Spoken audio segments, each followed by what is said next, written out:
And that's the main reason. The dividend is the main reason why most people invest in SCHD. So reading a lot of these books, I realized that there was a common theme for millionaires, and generally speaking, is they have multiple streams of income. I was looking for a way to increase my income and diversify my income in case of layoffs. You got the Federal Reserve constantly making changes to the economy. Dividend payments will be coming in on varying dates. And anyway, long and short of it, the cool thing is that I've now gotten to a point where I'm almost getting paid a dividend payment almost every single day of the month. So it's like getting paid every single day. But my goal was to earn $5,000 per month in dividend income. Qualified dividends have a lower tax rate compared to ordinary dividends. And so this is a way to generate dividend interest payments, dividend income, and reduce your tax liability. So when the stock market goes down, because I own so many dividend paying stocks, I actually get excited. So for me, the psychology totally changes when you're a dividend income investor versus just a regular traditional stock market investor. I'm literally sitting here eating breakfast as I research my SCHD fund. As you can see here, this is the what's left of my egg whites. I usually have egg whites in the morning. It's super low carb and high protein. But this is the Schwab US Dividend Equity ETF. And I was just having a look at the performance of it. 1 day, 6 month, 1 year. So SCHD hasn't really been a rock star for 2023. But it has pretty impressive performance, especially, given the fact that it does actually pay a pretty reasonable dividend. And that's the main reason. The dividend is the main reason why most people invest in SCHD. What's going on, guys? Welcome back to the channel. Welcome back to another video. If you guys are hanging out with me for the first time, please consider smashing that like button and also consider subscribing to the channel. In this video, I just wanted to share my personal journey into dividend investing. And it actually started off probably about 4 years ago. Started off with M1 Finance, and one of my very first ETF or dividend paying stocks was actually an ETF called SCHD. And I started off there mainly because I didn't really know what stocks to go and invest in. Now, I've been a day trader for a number of years, but I wasn't making any money. In fact, I was a day trader for like 10 years. But back when I was a trader, there was no like free ways to trade stocks. So anyway, long and short of it, I got tired of trying to chase the market and be profitable, only to get eaten up by fees. Long and short of it, I decided to change my strategy and I began to invest long term. There's a whole backstory behind more than that, but I'm not going to bore you with the details. But one of the reasons why I decided to begin to build a dividend income portfolio was because of multiple reasons. One, I was having a hard time coming up with a side hustle or a small business that I could run that would be profitable, that I could get off the ground. I tried a lot of different things that were unsuccessful. And one of the simplest things that I figured out was, okay, if I want to create multiple streams of income, the first thing I need to do is have at least 2 streams of income. Why was this important? Well, the reason why is because I have been reading like a lot of different books. So like, I'm gonna just show you just some of the books that I have behind me. And this is like not even all the books that I have access to in my house. Like there's books elsewhere that I literally just haven't unpacked yet. But the simple fact of the matter is that, Rich Dad, Poor Dad, Rich Dad, Poor Dad, Think and Grow Rich, Dave Ramsey's, I forget the name of his book, The Automatic Millionaire, what's that guy's name? Tim, I forget his other name, basically the 4-Hour Workweek guy. I cannot remember Tim's last name. Anyway, so reading a lot of these books, I realized that there was a common theme for millionaires, and generally speaking, is they have multiple streams of income. And so anyway, I felt that building a dividend income portfolio was one of the easiest, fastest way to get that going, right? At least let me hurry up and get to 2, and then I'll focus on creating a 3rd stream, a 4th stream, a 5th stream, and as many streams as possible. So anyway, I was actually doing some research back years ago, and I came across this guy called Jim what's his name? Something Carlson. And basically he started off investing in M1 Finance, using the M1 Finance platform to invest in dividend stocks. And I had to look him up right quick. His name is Joseph Carlson. And so anyway, after watching hours and hours of his content, I finally was like, you know what? I'm gonna go ahead and try my hand at this. So I opened up an account at M1 Finance. I like how they had this portfolio pie graph chart thingy. And it basically helped you to keep your percentages of dividend stocks like in the amount that you want to keep it. In other words, you don't want to be too heavy in any one dividend stock. So what it allowed you to do is to be diversified to a very specific extent. So in other words, let's just say, hey, I don't want to have any more than like 6% of Exxon stock. I don't want to have any more than 2% of JEPI, which is actually a very interesting ETF that I discovered recently, and I'm strongly considering adding JEPI to my portfolio. It's I think it's managed by JP Morgan Chase, and they use this particular ETF, very interesting ETF, dividend paying ETF, ticker symbol JEPI. And if I'm not mistaken, I just read up on it yesterday, it allows you, or it will, they will behind the scenes, they manage the fund. It's got all these different dividend paying stocks in it. But one thing they do differently than many is that they use these options.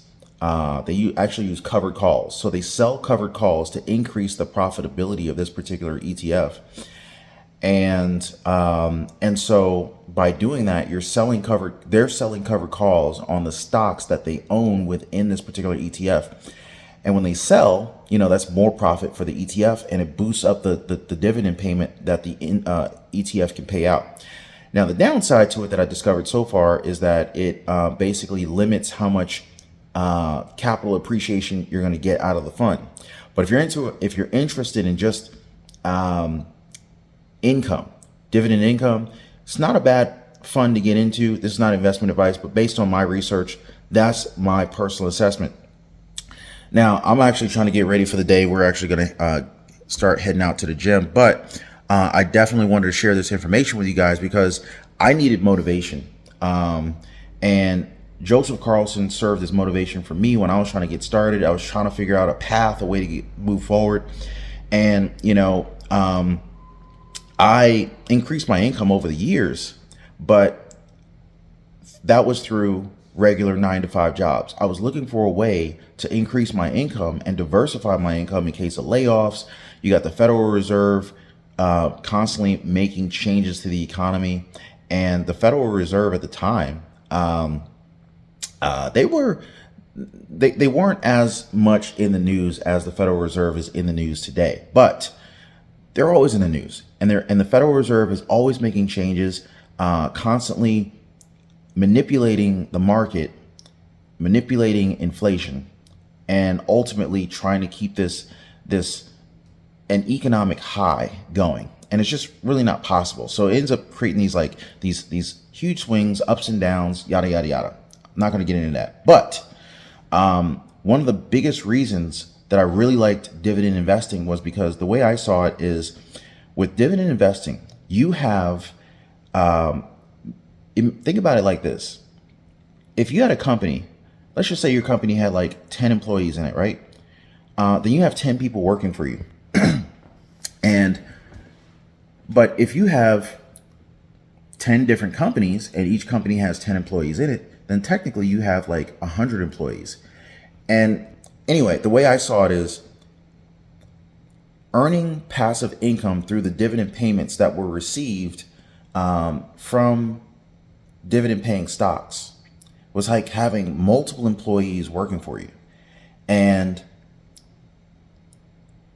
the more dividend stocks I own, chances are the more that the dividend payments will be coming in on varying dates.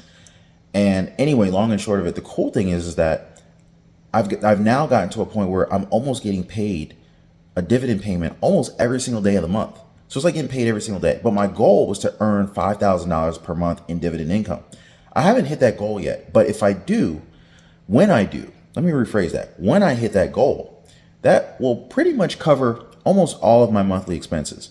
Now, at the time, my monthly expenses would have been covered with $5,000. But since then, things have changed. Inflation is a lot higher. And so my monthly expenses have actually gone up. But like I said, guys, I'm actually heading to the gym. So I wanted to share this information with you guys.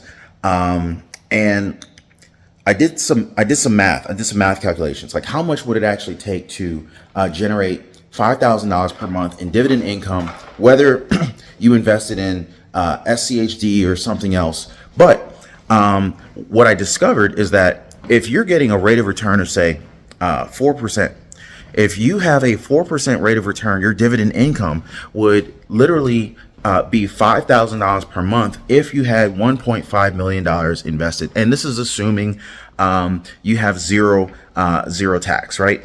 But just for the sake of argument, not including taxes and whatnot, to generate $5,000 per month in dividend income, you need $1.5 million. That's $1,500,000 invested in dividend paying stocks that are paying at least 4% interest. Now, I don't really know exactly how familiar you guys are with SCHD, but SCHD, this is the Charles Schwab U.S. Dividend Equity ETF, and SCHD is the ticker symbol, right?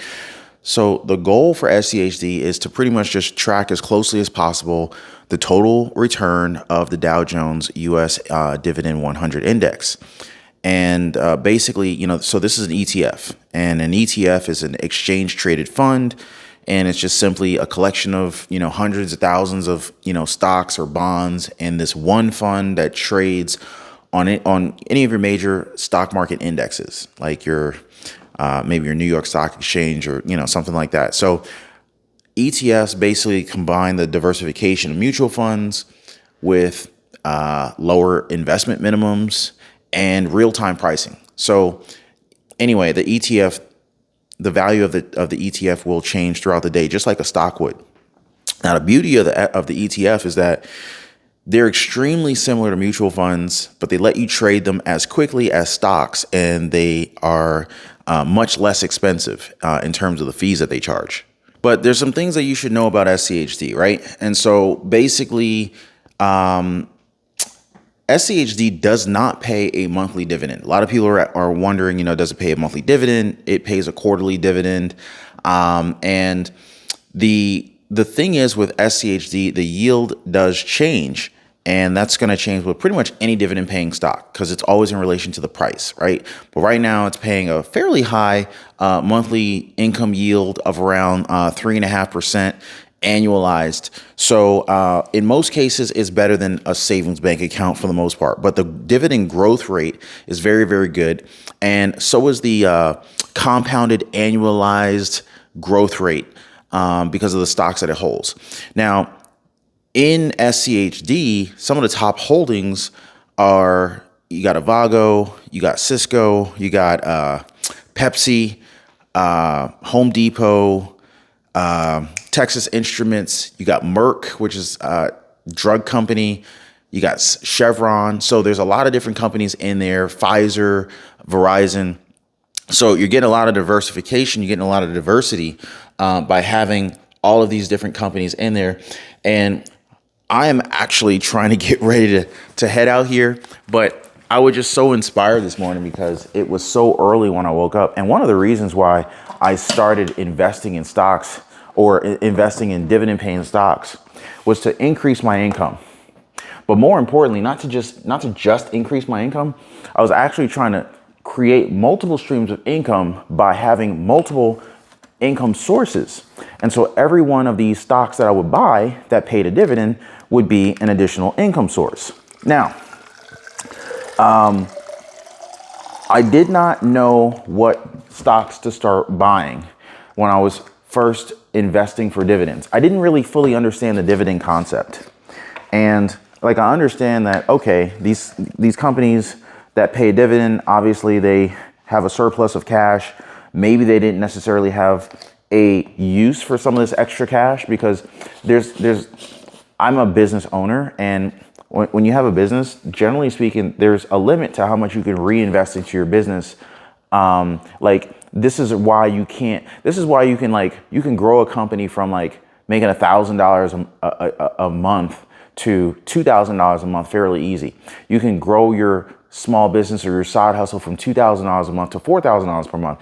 But as you keep doubling, it gets harder and harder. So if you made $1,000 a month to start off with, you can double it to 2,000. You can double it again to 4,000. You can double it again to 8, to 16, to 32,000, to 64,000, to 128,000, to 256,000, to 512,000, to 1,224,000. Like, you could keep going, but every time you double your revenue or you double your profit, it will get exponentially harder and harder to do, to a point where things really slow down.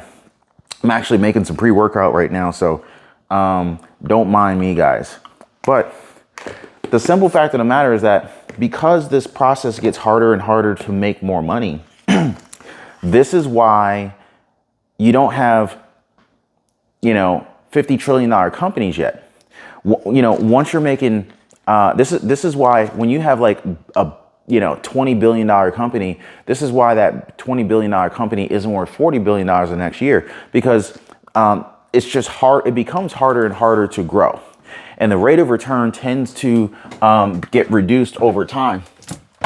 And so what a lot of times happens is these companies, I need a knife for this. These companies end up saying, hey, we have more money than we need to run our business and to be profitable. So let's instead of reinvesting some of this extra capital, we feel like our shareholders could benefit more by paying them back some of these extra dividends, and then let them either take that kind of as a stream of income, or maybe they want to invest in something else, they can do that. And so that's basically where the dividends come from. And so for me, working a 9-to-5 job, and, inevitably, at least for me, I never really felt comfortable knowing that I just had one stream of income. Like, what would happen if that income stream dried up? What would happen if that company decided to do layoffs? Like, even if the company was strong, what if that company suddenly said, hey, we want to be more profitable. Let's lay off this whole department, right? And then, of course, you got the Federal Reserve doing their thing. And every time the Federal Reserve sneezes, changes interest rates, every time the Federal Reserve does something, it freaks out the market, it freaks out employers, and employers are just like me and you. At the end of the day, these employers, they want to protect themselves. I think most good employers, they want to protect their employees as well.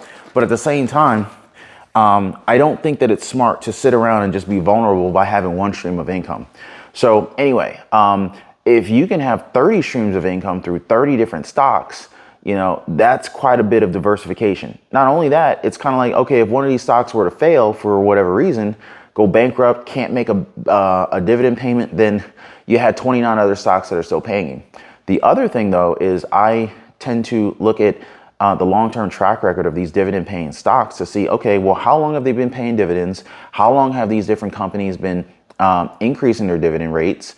And generally speaking, the dividend is the last thing that a company will do to try to save money if things get tight, if the economy gets weak, right? Because companies realize that if they have to cut their dividend, this is a very clear indicator that the company is actually in a weak position. And the companies never want to appear to be in a weak position. So cutting the dividend is like the last thing that they want to do. And The longer a company has been paying a dividend, the more likely they will continue to pay the dividend. And if they've been increasing it, even better. And if you guys want to look up dividend aristocrats, you can find basically a list of companies that have been paying dividends and increasing them for the last 25 years in a row or more. Talk about a pattern that is unlikely to be broken.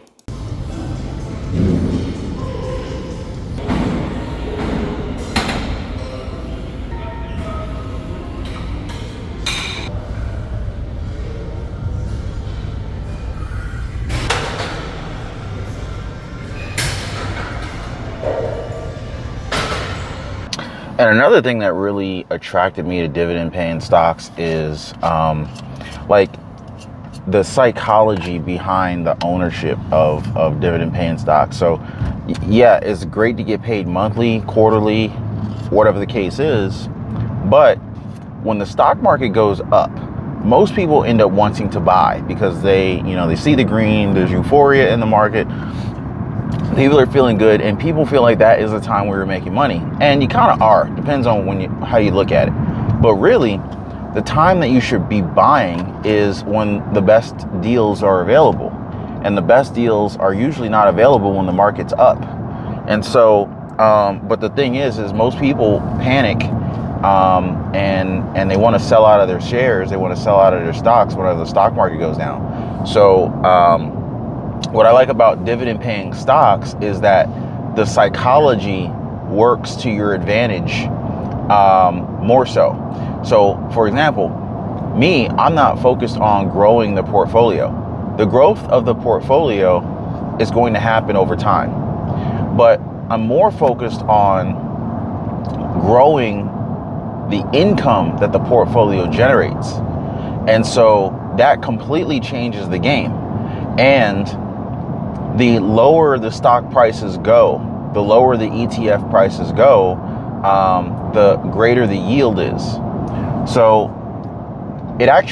when the stock market goes down, because I own so many dividend paying stocks, I actually get excited.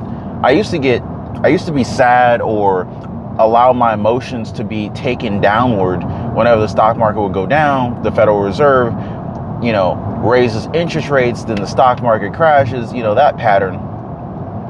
Or maybe you get scared. Maybe I would get scared because, the stock market's going down for various reasons. But when you're investing in dividend stocks, it's like, oh, yay, the stock market's down.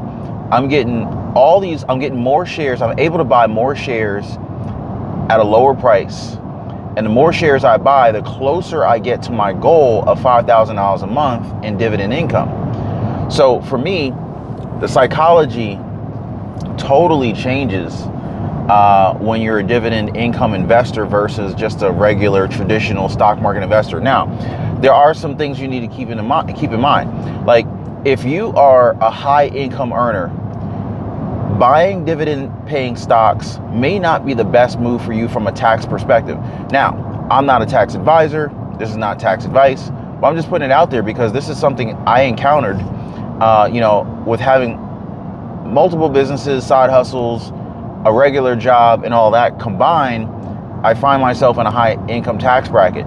So if that's the case, and I know this is going to sound kind of weird, but you're increasing your income by having more dividend payments. So you may not want to necessarily increase your income because if you increase your income, you're going to increase your taxes because you're in this higher, you're in a higher tax bracket. Now, there's a couple ways you can circumvent that, which I discovered later. One of which is you can buy dividend paying stocks and hold them in your tax deferred investment accounts, like your IRA, Roth IRA, traditional IRA, whatnot. And so that way you're either deferring the tax, or if you buy them in a Roth IRA and you just hold them in there until I think it's like maybe 59 and a half years old or something like that, then basically you're not having to pay taxes on that income because that money was taxed going in. So those could be some strategies to help mitigate taxes that would be generated, or that taxes that would be due as a result of those dividend payments.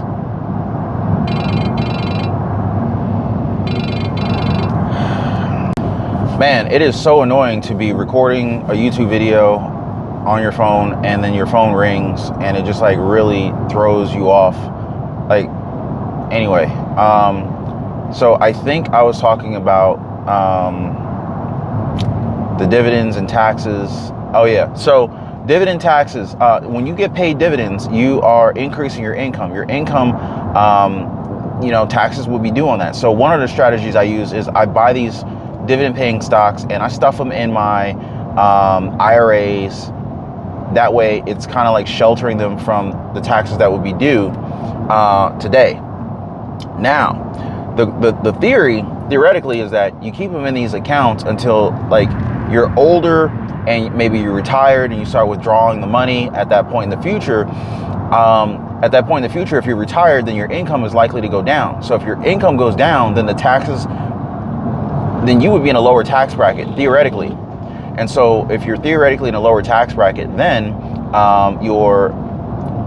the amount that you withdraw, the dividends that you're being paid, you're able to keep more of those gains. You're able to keep more of that income in the future. So that's one thing. The other thing is, let's just say you didn't,